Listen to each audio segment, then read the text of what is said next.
Security was already walking toward me across the showroom floor when the regional director picked up the microphone and told 150 of our best clients that I was the reason $340,000 in diamonds had gone missing.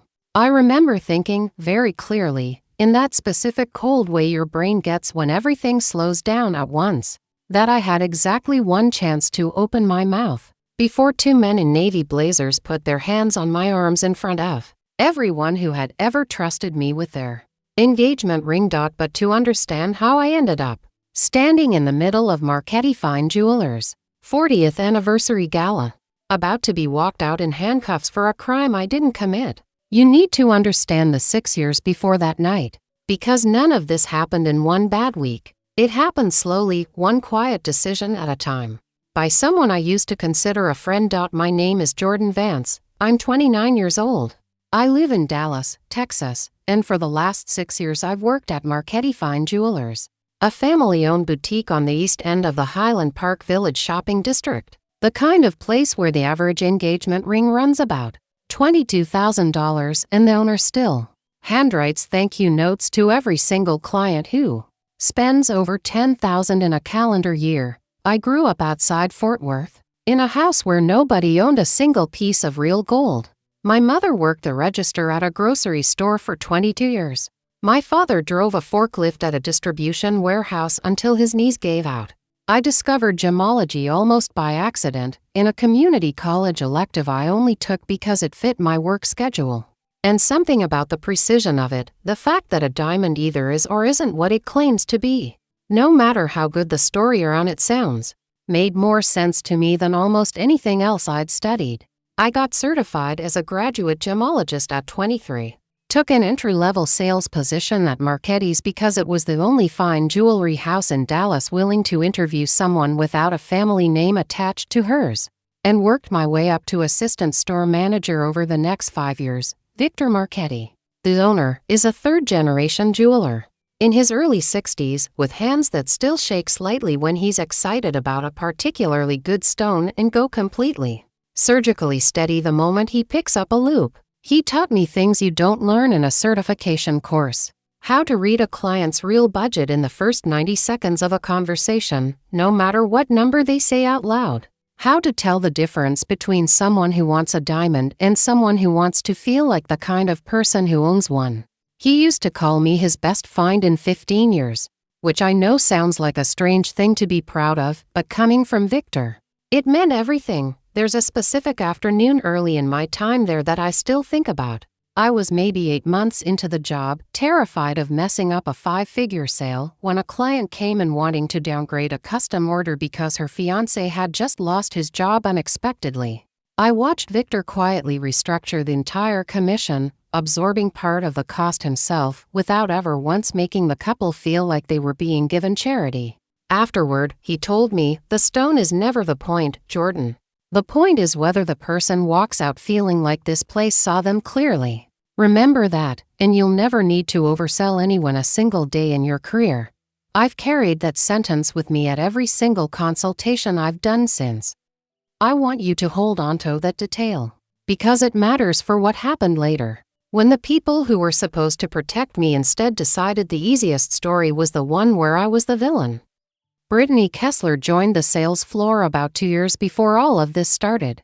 She came from a boutique in Fort Worth, sharp, polished, genuinely good with clients in that effortless way some people just have, where wealthy women feel like they've made a new best friend after a 20-minute consultation. I liked her, honestly, for most of the 2 years we worked together. We got lunch. I helped her study for her own gemology certification. I thought we were friends. There's a specific afternoon, about 8 months before everything fell apart, that I think about differently now than I did at the time.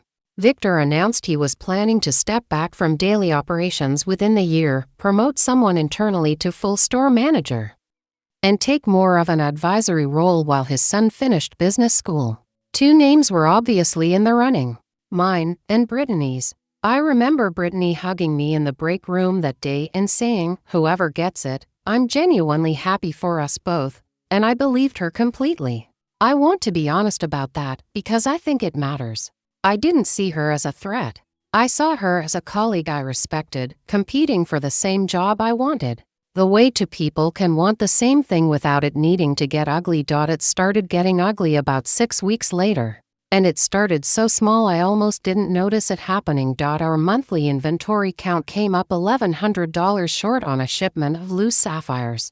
Small enough to explain as a vendor discrepancy, which is exactly what we assumed it was. Then, the following month, a pair of diamond stud earrings from the display case, valued around $4,000, didn't match the count either.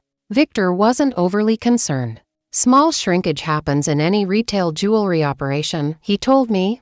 Usually vendor error or a miscount during a busy week. I remember Brittany mentioning, almost offhand, during that second discrepancy, that she'd noticed I'd been the one to close out inventory both months.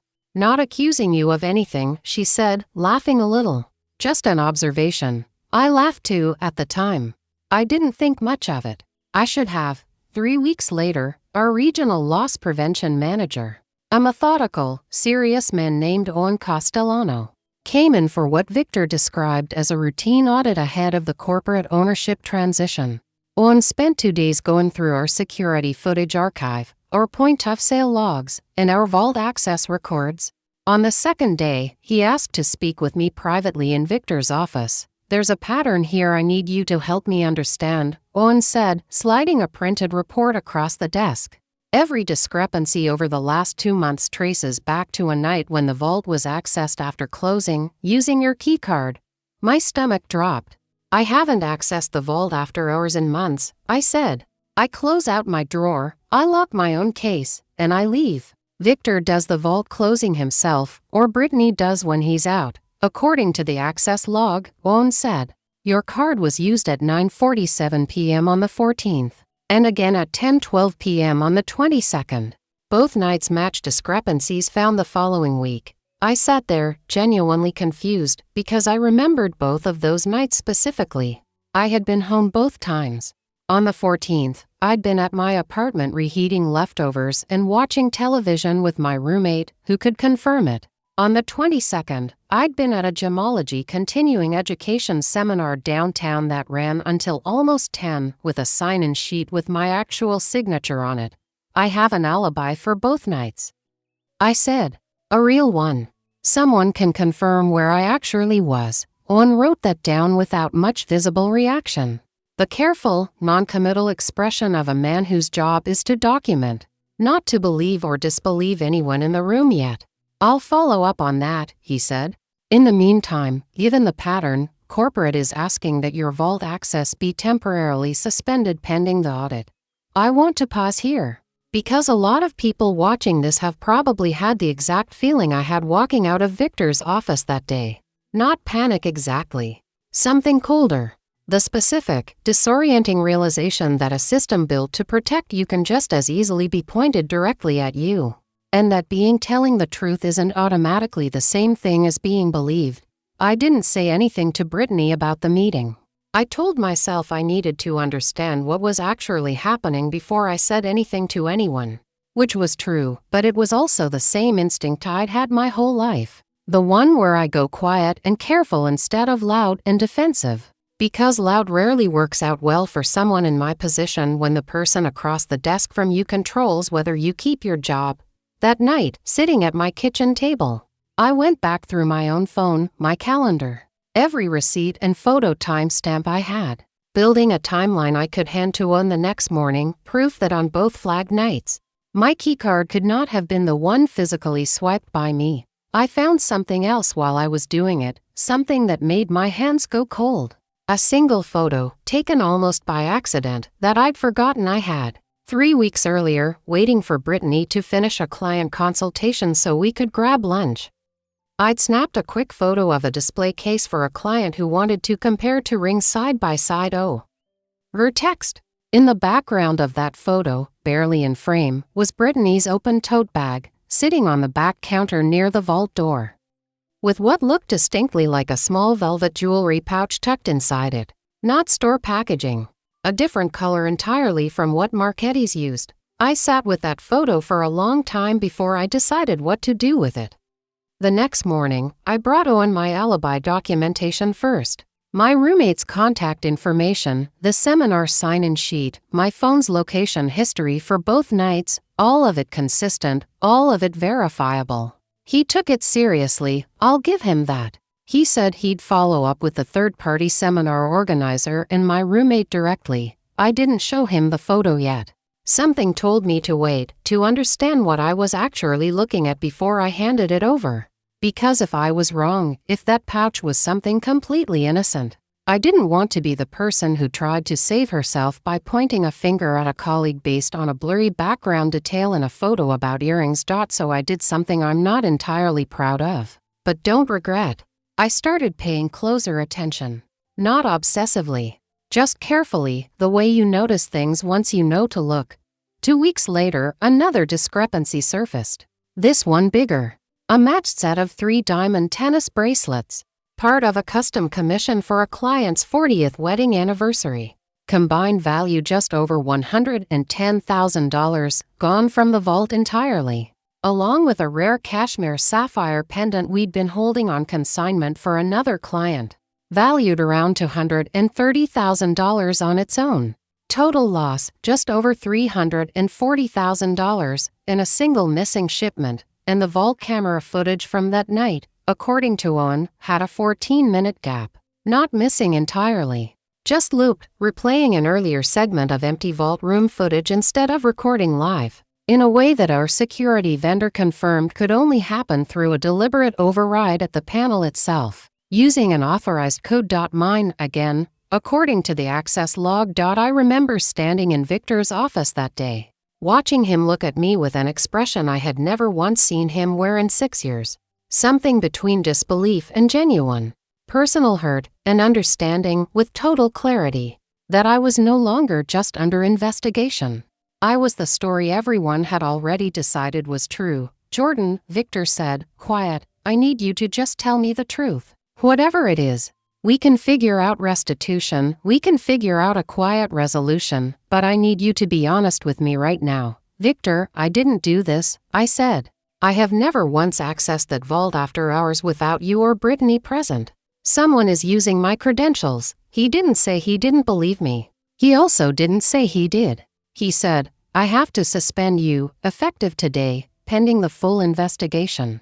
Corporate's insisting on it. I'm sorry. I drove home that day and sat in my car in the parking lot outside my apartment for almost 20 minutes before I could make myself go inside. That night, I called an attorney. Her name was Renata Kwan, an employment and criminal defense attorney a former gemology classmate had used a few years back during an unrelated workplace dispute. Renata had calm eyes and a very direct way of talking that made me feel, for the first time in 2 weeks, like someone was actually listening to the facts instead of the narrative that had already been decided. Before we go any further, Renata said, after I walked her through everything, including the photo, I want you to understand something. If someone is deliberately using your credentials to access that vault, that's not just a workplace dispute anymore. That's identity misuse tied to a felony theft, and depending on how it's structured, whoever's doing it may have done this before, somewhere else, to someone else. We need real proof, not just your word against a suspicious photo. And we need it before the investigation reaches a conclusion corporate has already started leaning toward. I sent her the photo that night. She hired a private investigator the next morning. A methodical, quiet man named Grant Feldman. A retired Dallas police detective who now specialized in retail theft and employee fraud cases. Grant worked fast. Within a week, he'd traced the velvet pouch in my photo to a specific packaging style used by exactly one pawn and resale shop in Fort Worth, a place called Ashcroft Estate Buyers, known in the trade for buying loose stones and estate jewelry with minimal documentation required. I want to pause here again, because a lot of you are probably wondering why I didn't just show Owen the photo immediately and let the investigation sort it out. It's because I understood, watching Victor's face in that office, that the story had already hardened into something simple. The assistant manager whose keycard kept showing up on the log. I needed something that couldn't be argued with, not something that could be dismissed as jealousy or desperation from a suspect trying to redirect blame. Grant visited Ashcroft Estate Buyers under a pretext, posing as a potential seller interested in their appraisal process. and struck up a conversation with the owner about recent notable pieces they'd purchased. The owner, without much prompting, mentioned a woman who'd sold them several individual loose diamonds over the past 4 months. Always small batches, always cash, using an ID that matched a name that wasn't Brittany's at all. A cousin's name, it turned out, once Grant pulled public records. Brittany's maiden aunt's maiden name, specifically, used as a kind of thin, deniable cover. There's more, Grant told me, calling from his car outside the shop. The owner remembers her mentioning she used to work retail jewelry in Fort Worth. I did some digging on that too. That's when I learned about Teresa.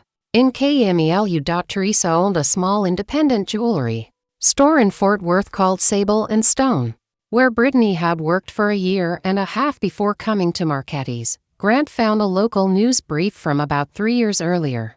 A short item about a theft investigation at Sable and Stone that had resulted in the termination of an employee named Priscilla Duarte, a coworker of Brittany's at the time, who had always maintained her innocence and had never been criminally charged due to insufficient evidence, but had never worked in fine jewelry retail again either. Her reputation effectively ended by an accusation nobody had ever definitively proven. I called Teresa myself. A few days later, my hands shaking slightly as I dialed. I told her who I was, what was happening at Marchetti's, and asked her, as gently as I could, whether the discrepancies at her store had ever traced back to a specific employee's credentials. There was a long silence on the line before she answered. Brittany's, she finally said. Same pattern. Access logs, small discrepancies that grew into one big one. And then Priscilla, who trusted Brittany completely, took the fall for it because the story was simpler with her name attached instead. That was the moment this stopped feeling like a workplace dispute to me, and started feeling like something much colder. A pattern, a method. Someone who had done this exact thing before, successfully, and had simply found in me her second target. I didn't confront Brittany. Renata was firm on that point.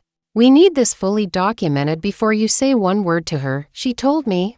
The moment she knows you're looking, whatever's left of that inventory gets sold off fast, and any remaining evidence gets very hard to trace. So I kept my head down during the parts of the investigation I still had access to. I answered every question no one asked as thoroughly and calmly as I could. I let Renata and Grant build the case in the background while I sat, suspended, in my apartment, refreshing my email every few hours, waiting for updates I couldn't rush. About 4 weeks into all of this, something happened that scared me more than the suspension itself. Brittany texted me. Out of nowhere, something warm and almost sisterly. Thinking about you, this whole thing is so unfair, I know it'll get sorted out soon. I stared at that text for a long time. Then, 2 days later, she texted again, a little more pointed this time. Just so you know, corporate asked me some questions about your closing habits. I told them I was sure it was a misunderstanding, but I had to be honest about what I remembered. It wasn't a threat, not technically. It was worse than that, because it was wrapped in concern, aimed directly at the one thing that job had always meant to me, the fear that fighting back too hard would make me look guilty instead of wronged. I didn't respond to either text. I forwarded both to Renata. That's consistent with someone actively managing the narrative around an ongoing investigation, Renata said. Document the timestamps. This helps us. It doesn't hurt us. I want to pause here again, because I think it matters more than almost anything else in this story.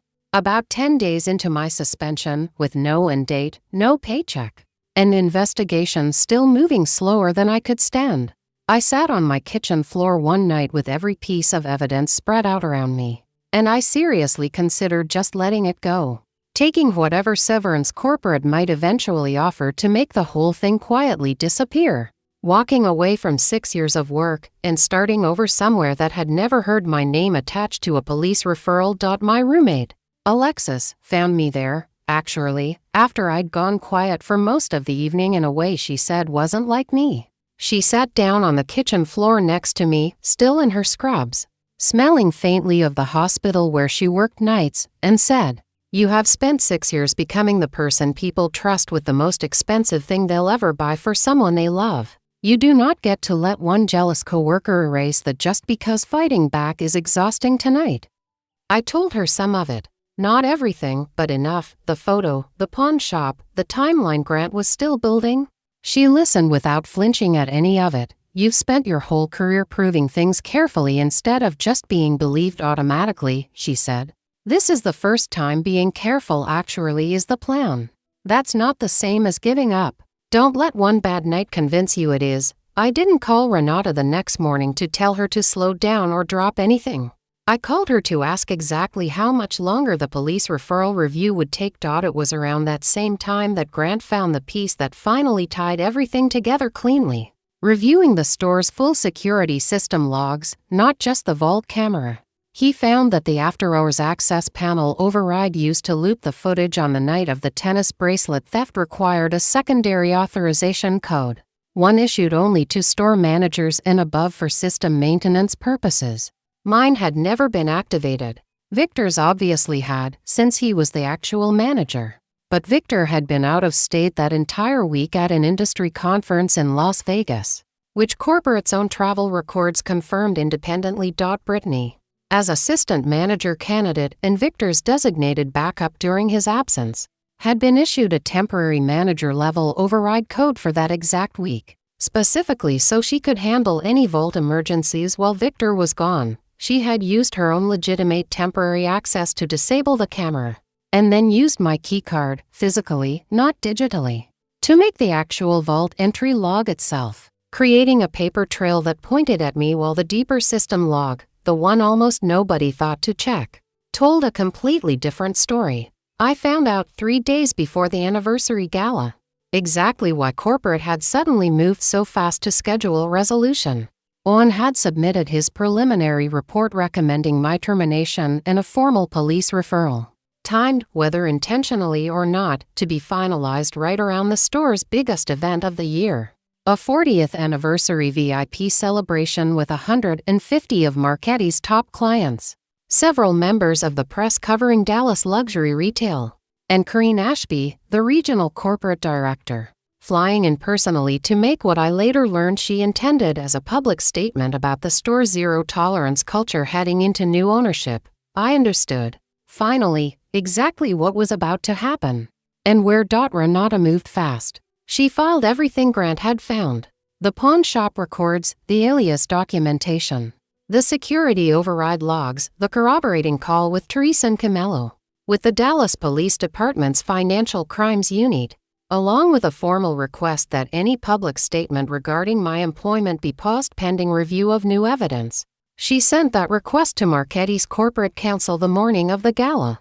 I found out later it had been received and simply not read in time, or possibly not taken seriously enough. Before Corinne Ashby picked up a microphone in front of 150 guests, the gala was beautiful.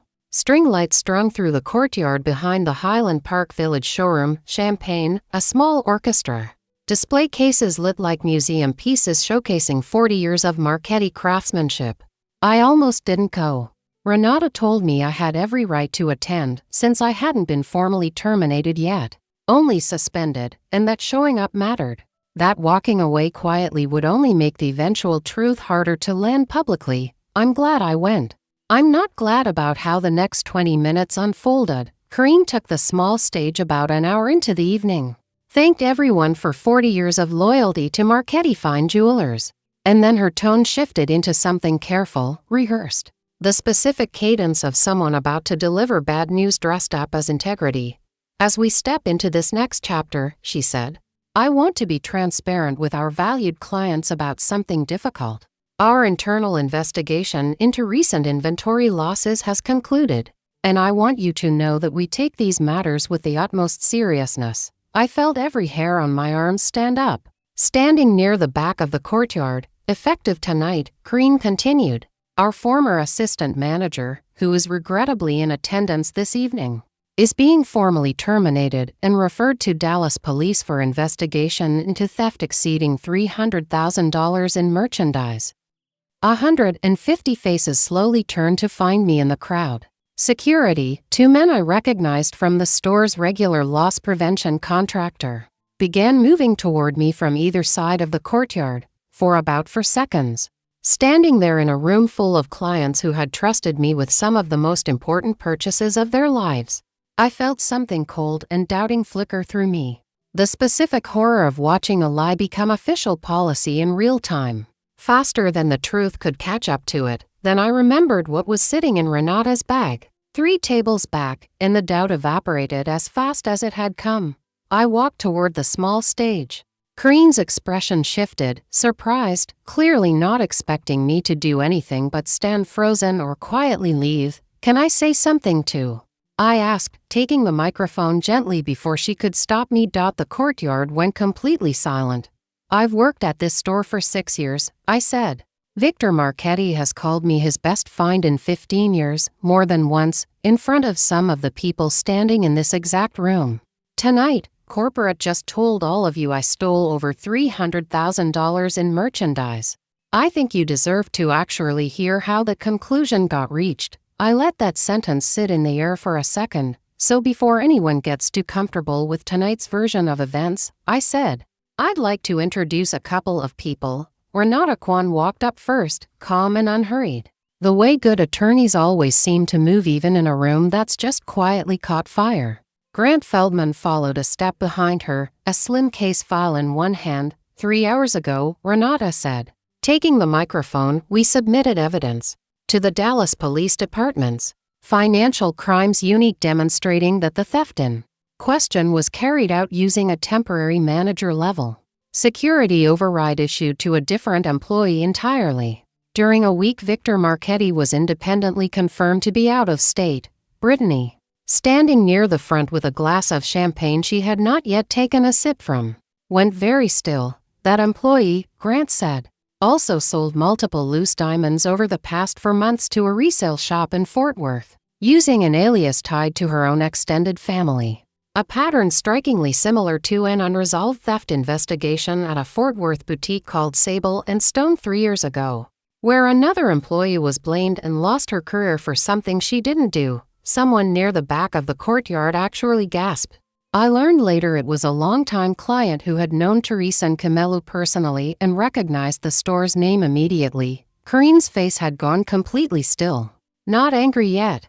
Just still, the specific stillness of someone realizing, in real time, exactly how badly this had just gone. Every discrepancy traced back to my credentials because my physical keycard was used to log the vault entries, I said, taking the microphone back. But the deeper system access logs show a manager-level override that only one other person in this store had that week. I have never once accessed that vault after hours without Victor present. I have alibis for every single flat night. Alibis corporate's own investigator confirmed independently weeks ago. Brittany finally spoke. Quiet, almost pleading, in a voice I don't think she meant 150 people to hear as clearly as they did. "Jordan, this isn't the place for this. You made it the place," I said. "I'm just finishing it." Victor, who had been standing near the display cases this entire time, walked slowly toward the small stage. The courtyard, somehow, got even quieter. "Brittany," he said, and his voice, gentle as it usually was, carried an edge I had genuinely never heard from him before. "Is this true? Did you use the emergency access I trusted you with to take from this store, and let Jordan take the blame for it?" Brittany didn't answer. That silence, in front of 150 of the store's most important clients, was its own kind of answer, the loudest one of the entire night, to Dallas police officers, whom Grant had quietly coordinated with given the sensitivity of a public gala setting.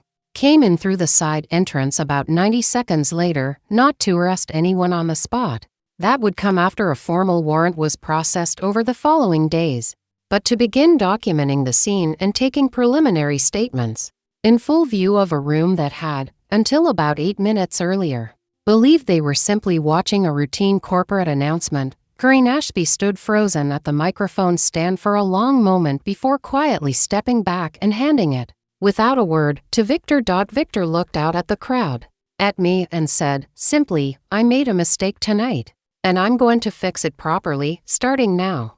Jordan is not terminated. She never should have been suspended in the first place, and I'm sorry it took this long, in this public a moment, for me to say that clearly." The rest of that night is honestly a blur of officers taking statements in a side office. Quiet apologies from clients who came up to me before they left. And one particularly memorable moment when an elderly client named Mrs. Castellanos, who had bought her wedding band from Marchetti's in 1987, took both my hands in hers and said, "I've watched you work this floor for years, honey. I never once believed a word of it. I want to tell you what happened in the weeks after that gala, because I think the ending matters just as much as that one dramatic night did." Brittany was formally charged with felony theft and identity misuse about 3 weeks later. Given the strength of Grant's investigation and the security override logs Renata had submitted, she's currently out on bond awaiting trial. Her attorney has reportedly explored a plea agreement, though nothing is finalized as of the last update I received. Teresa Camelu's case in Fort Worth was reopened once local coverage of the Marchetti's incident reached her, and she publicly confirmed the pattern for the first time in 3 years. Priscilla Duarte, the employee originally blamed at Sable and Stone, has since been contacted by Fort Worth prosecutors as part of the renewed investigation.